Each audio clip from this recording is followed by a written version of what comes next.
Hello everyone and welcome to your own show of economics that is economics on the move. आज economics on the move पे हम CBSE के syllabus revision जो कि 2021 के लिए हुआ है, जिसमें उन्होंने अनाउंस किया है कि हम सिलेबस को 30% कट करेंगे, उसी चीज़ को मैं देखने वाला हूँ। और तो ये न्यूज़ तकरीबन 1 महीने पुरानी है, लेकिन हम इस सब टॉपिक को टेकअप नहीं कर पा रहे थे।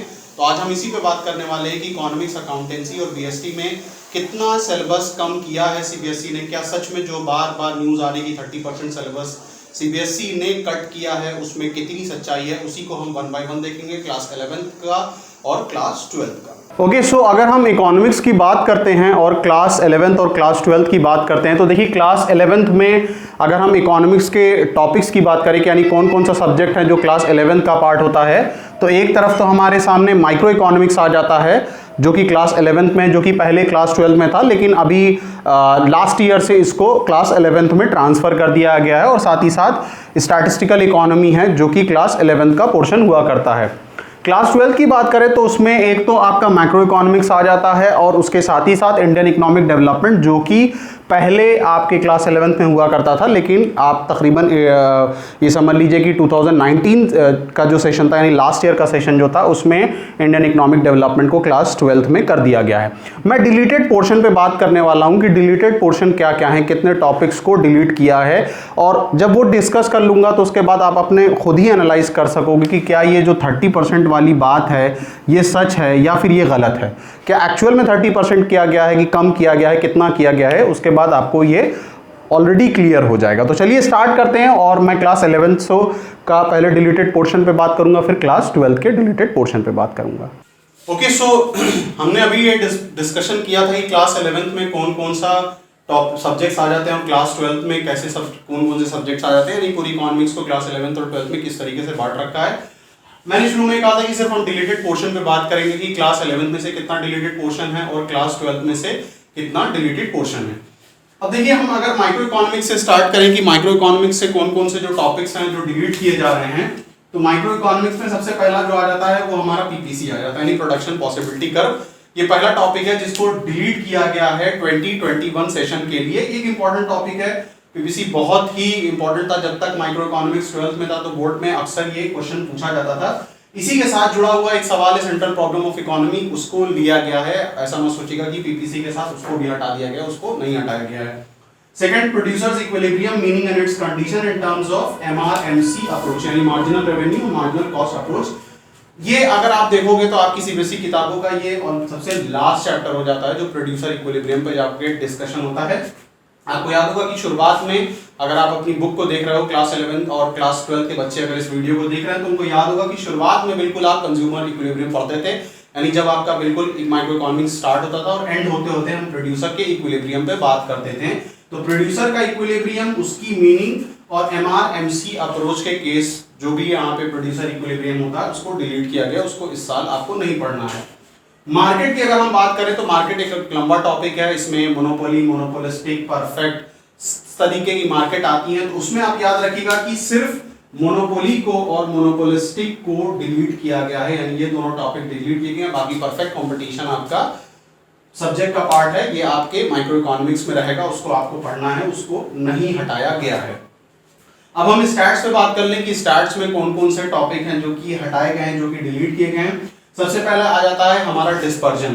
डिस्पर्जन में क्या है, range plus coefficient of range, यानी रेंज आपको नहीं पढ़ना है, उसके साथ ही साथ कोफिशिएंट ऑफ रेंज को भी आप नहीं डिस्कस करोगे। Then comes the quartile deviation plus coefficient of quartile deviation, यानी क्वार्टाइल डेविएशन भी है, क्यूडी भी है, और उसके भी कोफिशिएंट को आप नहीं पढ़ोगे। Then comes mean deviation plus coefficient of mean deviation, यानी मीन डेविएशन तो आप पढ़ोगे ही नहीं एमडी, लेकिन मीन आपको पढ़ना है। Okay, so mean median mode तो आप पढ़ रहे हो, मीन डेविएशन और plus coefficient of mean deviation जहां पे है उसको डिलीट किया गया है। उसके बाद आ जाता है कोरिलेशन। कोरिलेशन आप दो मेथड से सॉल्व करते हो, एक तो आपका होता है स्पीयरमैन्स रैंक कोरिलेशन मेथड और दूसरा होता है कार्ल पियर्सन। तो कार्ल पियर्सन तो आप पढ़ रहे हो, स्पीयरमैन रैंक कोरिलेशन मेथड आपको नहीं पढ़ना है। क्लास 12 के बच्चों को याद होगा कि इस मेथड को हम स्पीयरमैन रैंक कोरिलेशन मेथड के अलावा भी कुछ और कहा करते थे, जिसको हम रैंक मेथड भी कहा करते थे, कि आप इससे रैंक कैलकुलेट करते थे। 1 - 6 summation D square upon n cube -1 इसका फॉर्मूला हुआ करता था। और लास्ट इसमें क्या है जो डिलीट किया गया, वो इंडेक्स नंबर। अब इंडेक्स नंबर में आपको याद होगा कि उसमें फिशर्स है, लास्ट पेयर्स है, पाशेज है, ये सारे मेथड्स होते हैं। वो सारे मेथड्स तो आपको पढ़ना है। डिलीट जो किया गया है वो इंडेक्स ऑफ इंडस्ट्रियल प्रोडक्शन को डिलीट किया है, यानी ये वो टॉपिक है जिसको स्टैट्स में से डिलीट कर दिया गया है एक्सक्लूसिवली सेशन 2021 के लिए बिकॉज ऑफ कोविड-19। तो ये तो था क्लास 11th का जो पोर्शन हम डिस्कस कर रहे थे, जो हम बेसिकली डिलीटेड पोर्शन डिस्कस कर रहे थे कि क्लास 11th में जो डिलीटेड पोर्शन क्या क्या होंगे एक्सक्लूसिवली फॉर सेशन 2020-21 के लिए। तो ये तो था आपका deleted portion for class 11th। अब हम क्लास 12 को भी देख लेते हैं कि मैक्रो इकोनॉमिक्स और इंडियन इकोनॉमी में से कौन कौन से पोर्शन को हटाया गया है। ओके, क्लास 11th की माइक्रो इकोनॉमिक्स और स्टैट्स को डिस्कस करने के बाद क्लास 12th के टॉपिक पर डिस्कस करते हैं कि वो कौन कौन सा पोर्शन है जिसको असल में डिलीट किया गया है। तो क्लास 12th की माइक्रो इकोनॉमिक्स में अगर आप देखोगे तो तकरीबन 12 चैप्टर के approximate, depend upon the writer कि किसने कौन सी किताब लिखी है, लेकिन 11-12 के करीब आपको चैप्टर्स मिलेंगे। ये चैप्टर की मैं बात कर रहा हूँ, टॉपिक तो आपको पता नहीं कितने मिलेंगे। अब देखिए डिलीटेड पोर्शन है, यानी 11th का तो आपने ऑलरेडी देख लिया होगा कितना पोर्शन इन्होंने डिलीट किया। 12th की अगर हम बात करें तो कितना डिलीटेड पोर्शन है। मनी एंड बैंकिंग में देखिए क्या इन्होंने डिलीट किया है। वो टॉपिक मनी का, बैंकिंग का, जो मेरी नज़र में सबसे इंपॉर्टेंट टॉपिक था, जिसको हम मॉनेटरी पॉलिसी के नाम से जानते थे, मॉनेटरी पॉलिसी ऑफ आरबीआई के नाम से जानते थे। बहुत इंपॉर्टेंट टॉपिक था, बहुत ज़्यादा इंपॉर्टेंट टॉपिक है। और अगर आप लोग में से चाहो तो बैंकिंग की प्लेलिस्ट ऊपर चेक कर सकते हो, वहाँ पे मॉनेटरी पॉलिसी एक इंपॉर्टेंट इशू है। अगर आपके पास वक्त हो तो उसको भी पढ़ सकते हो। वैसे इस बार तो सिलेबस में नहीं है, इसको डिलीट किया गया है। अब इसमें से क्या कहते हैं, कुछ पॉलिसीज़ होती हैं जो आरबीआई सेट करती है मनी को कंट्रोल करने के लिए। उसमें क्या है, जैसे बैंक रेट है, सीआरआर है, एसएलआर यानी cash reserve ratio, statutory liquidity ratio, repo rate, reverse repo rate, open market operation, margin requirement. ये वो चीज़ें हैं जो कि जिसके थ्रू आरबीआई अपनी मनी सप्लाई को कंट्रोल करता था। ये बहुत ही इंपॉर्टेंट टॉपिक है जिसको समझने की ज़रूरत है। हालांकि अगर आप रिवाइज सिलेबस डिलीटेड पोर्शंस को देखोगे तो डिलीटेड पोर्शन में मनी एंड बैंकिंग करके लिखा गया है। हालांकि मनी एक अलग चैप्टर है और उसमें से कोई भी पोर्शन डिलीट नहीं हुआ है। यानी मनी में बार्टर सिस्टम है और उसके बाद जो कंपोनेंट्स ऑफ मनी है, मनी सप्लाई है, वो सारी चीज़ें हैं, उस पर कोई डिलीट नहीं हुआ है। बस बैंकिंग के चैप्टर में ये मॉनेटरी पॉलिसी ऑफ आरबीआई जो सबसे इंपॉर्टेंट टॉपिक था उसको इन्होंने यहाँ से डिलीट किया है इस साल के लिए।